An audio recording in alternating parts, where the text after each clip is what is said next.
Hello Battle Cats players, my name is Chance and welcome to another episode of my guide. Today we are looking at none other than the Cat Empire's Queen of Pop. May I humbly introduce you to Cat Unit ID number 16, Moneko. This special cat is unlocked by clearing Empire of Cats Chapter 1, although in the Nintendo 3DS version, Moneko is considered to be a super rare cat and can be unlocked via the Rare Cat Capsules. My hope is by making this video you will understand the evolution tree involving Moneko, as well as their pros and cons, best use cases and strategies, and help you make a more informed decision as to how much to invest into this particular unit. Before we get into all of that, however, I just want to point out we reached 300 subscribers yesterday, which is a massive milestone for me. So thank you to everyone who made that possible, and thank you to everyone who's going to help us get to 400. I am aware that for the casual viewer, subscriber numbers don't really mean that much, but as the guy actually making the content, it goes a long way towards making this more sustainable for me.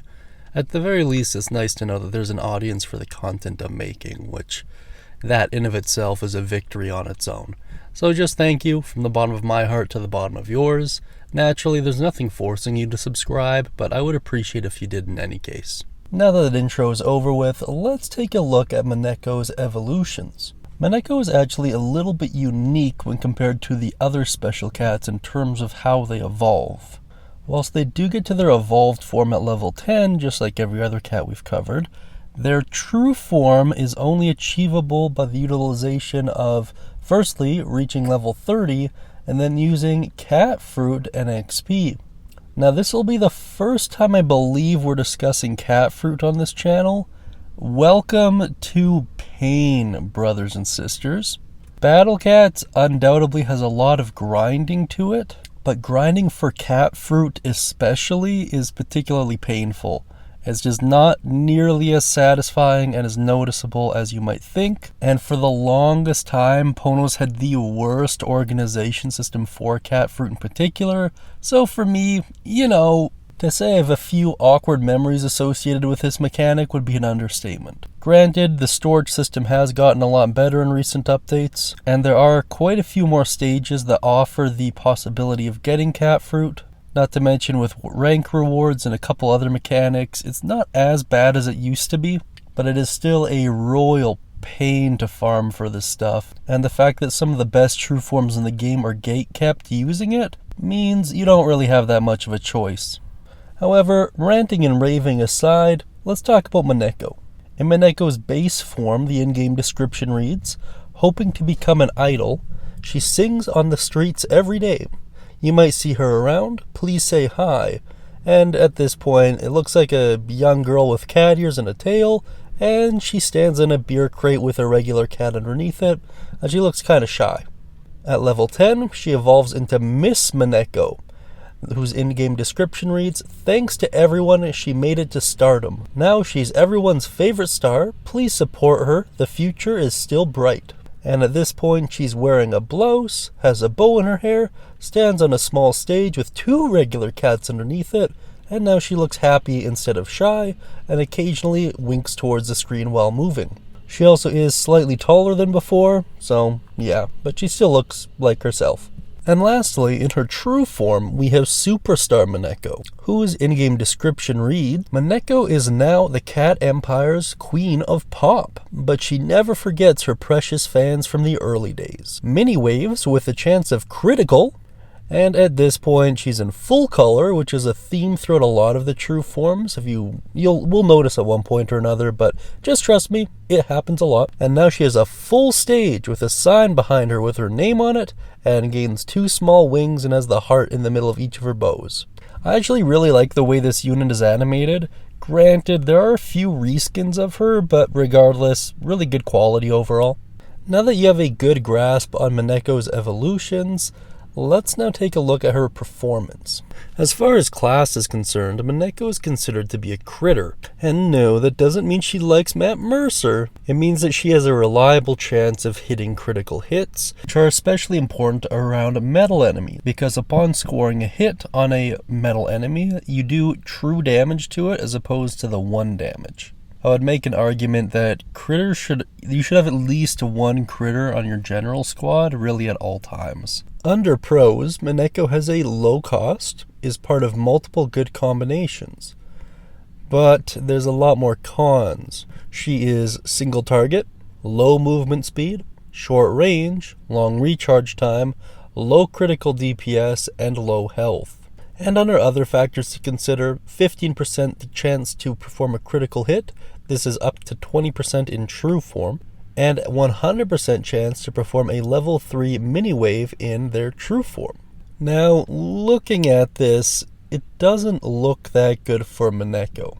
Personally, I also feel like it would be justified to add Combo Slave onto her class list, but for whatever reason, she's largely not considered to be one. Whilst personally, I do have a few gripes with the way this unit is built. First and foremost, to have you be short range and low health, to me it just spells disaster. And when you look at a long recharge time and single target, that to me just makes it so this unit isn't very viable. A lot of the single target units can be worked around because they're spammable, right?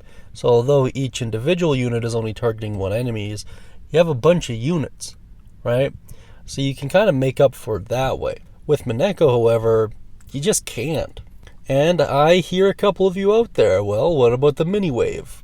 It's interesting, for sure, but it doesn't save the character. The biggest downside to a lot of the wave abilities is there needs to be an attack procced first before the wave goes off. What this means is that somebody has to enter Moneko's attack range to proc the wave. So it doesn't really even keep enemies at a distance from her. It keeps multiple enemies at a distance from her. Maybe you could make that argument, but one of them still has to get close to proc the attack. So by and large, I'm just really not a fan of how this unit's set up, which is a shame because Ponos took a lot of care with the design aspects of it. I suppose that might justify why there's a bunch of reskins of her in the game, but I don't know, that's just speculation on my part. Well, enough rambling. Let's take a look at some strategy and just go over the best use case for this unit while watching some gameplay. Before we get too heavily invested, I just want to quickly touch on the costs. So at Chapter 1, Moneko is priced at 99 cents, Chapter 2, 148 cents, and Chapter 3, 198 cents. So an incredibly cost-effective unit overall. In and amongst the variety of things we've already discussed that hold Moneko back, the other is how dang slow she is. If you are pushing back the line at any sense of a reasonable pace, Moneko might actually be able to play the whole stage without getting a single chance to attack, which to me is just bizarre. Now, some of you would argue that there are quite a few slow units in the game. So why is this especially bad when it comes to Moneko? Well, if you look at all the slow-moving units in the game that I will preach very highly of, they tend to be very good at their specific role. Also, a lot of them have either a massive range or massive amount of survivability. Moneko has none of these things. They are, quite frankly, really just bad. There is an argument to be made that if you don't have any critters on your team and you're going up against metal enemies, they are better than nothing. But outside of that surface argument, there just really isn't a viable space for them on your team. Also worth noting is a 1 in 15 chance to crit is like 1 in every 6 hits. And once again, Moneko has slow movement speed and she doesn't attack all that often. So the odds of her actually getting a crit on most stages, I would say is fairly low. Unless you're stacking your team with slow-moving units, in which case maybe, but they're just certainly better options at really every stage of the game. The only exception to that is if your gacha luck is awful and you're still at the very beginning stages. She is useful when you first get her, up until you get another critter. As far as the true form is concerned, honestly, it's not great. The stats, the base stats, are abysmal, which of course trickles down to how useful they are. The fact that you have to pay cat food to get to this form is just insult to injury. And whilst there are some stages that Moneko's true form could be used to a certain degree of effectiveness, by the time you get to them, you should have better options. As far as mixed blessings go, Moneko doesn't have any talents, And what that means is there's still the potential for Ponos to edit this unit and make them more viable simply using the talent system. Whether or not they'll do it, I significantly doubt it. But I suppose there's always hope at the end of the day. This is ultimately one of Battle Cat's more iconic units. A lot of people will recognize Moneko, but it's just a shame that the treatment she got is to be relegated to essentially uselessness. Really, the only reason to true form her is for like a weird sense of completionist accomplishment. And if that's why, then so be it, more power to you, but personally, from a straight effectiveness point of view, there are so many better things to waste your cat food on. I would even make an argument that just saving the cat food is probably a wiser choice than spending it on Moneko. Maybe I'm wrong. If you guys disagree with me, let me know why down in the comments, but I feel like this is a fairly widely accepted belief on this unit, so maybe. However, it's not all for nothing. I brushed on it briefly earlier, but Moneko has some truly fantastic cat combos. And to take advantage of those, depending on the other units in your lineup, and depending on basically getting no luck for your gacha rolls, it might be worth investing into her just to get access to the majority of her cat combos. Speaking of those cat combos, let's take a look at them now. First and foremost, Sister Act. This is a unit attack up that increases cat's attack power by 10%. It involves Moneko and Moneko, which is kind of her sister. This is a great cat combo to get 10% extra damage for 2 cats, A+ all the way. Up next we have Duet. This is a worker cat start up, and it increases the worker cat's level by 1. This involves Moneko and Rockstar Cat. This is probably one of the only worker cat startup combos in the game that I don't hate, only because if you're using Moneko's cat combos, she's going to be that first row anyways, and Rockstar Cat at later evolutions is pretty dang great. So this one might actually make sense. Next we have Miracle Performance. This is a critical rate up, and it's medium. This is the first time we've discussed this. And it improves the odds of cats to get a critical hit by 2%, assuming they have the critical hit trait. While initially 2% might not seem like a lot, there are a few critters in the game that are not only spammable, but have a high attack rate. And for them, 2% is actually quite useful. Next we have Cat Ears. This involves Natira Kahime, Red Riding Mina, and Moneko, and this is a slow effect up of a medium variety, and it increases slow duration by 20%. I really like this cat combo as well. I'm a big fan and big defender of the slow status effect in this game, so this is perfect, straight up my alley. Let me know what you think of Moneko's cat combos down beneath in the comment section. Now I'm just going to flash some relatively important graphs and charts relating to Moneko while just going over some trivia. Moneko's color scheme is consistent across games. Her yellow blouse in Moneko Defense Force was carried over to Go-Go Pogo Cat, and Miss Moneko's pink and blue-green accessories in Mercstoria were kept for Moneko Defense Force, and partially included in Superstar Moneko's design. Moneko had a third form in Moneko Defense Force 3 years prior to the introduction of Superstar Moneko, although this was just a simple palette swap with 2 more lights added to her stage. She is the first unit to have her own unique death animation. This is actually something I forgot to talk about. So when Moneko dies, instead of just the normal soul sprite that goes up, this one is styled to look like her. There are a handful of units that actually do this, and it's pretty cool.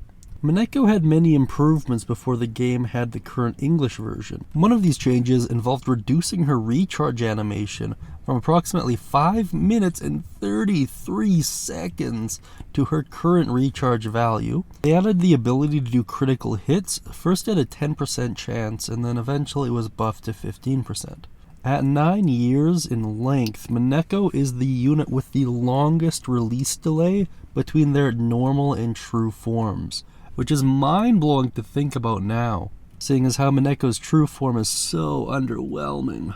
Unlike Valkyrie Cat and Behemoth Cat, she isn't considered to be a legend cat, as she can be upgraded past level 40 even before clearing an ancient curse. which is something I haven't really considered until making this video. While it appears obvious in hindsight, you have to bear in mind that many of the units that you unlock for completing various chapters are considered to be pseudo-legendary units. Now that really is virtually all there is to say about Moneko. If there's anything you feel I missed or explained poorly or improperly, let me know down beneath in the comment section. But for the most part, I think this should about encapsulate Moneko in their entirety. As always, I really hope Ponos revisits a lot of these earlier released units and rebalances them to be relevant in the current meta. However, whether or not they actually will, who the heck knows. Regardless, I do just want to once again thank everyone who's engaged with this content until this point. It definitely means a lot to me. I'm also happy to see everybody engaging with the community posts going on. I wasn't expecting them to be so popular, but, you know, I'm happy it is. As soon as the backlog of shorts I already have completed has ran its natural course and been published, I will be releasing voiceover shorts of various comments that the community posts have generated, as well as featuring some of them in full-length videos. So just keep an eye out for that. I'm really happy to see that you guys are contributing so much, and I feel like you deserve to be recognized for that effort. Outside of that, I don't really have too much to say. So as always, like and subscribe for Cat God's blessing, and until next time, thanks so much.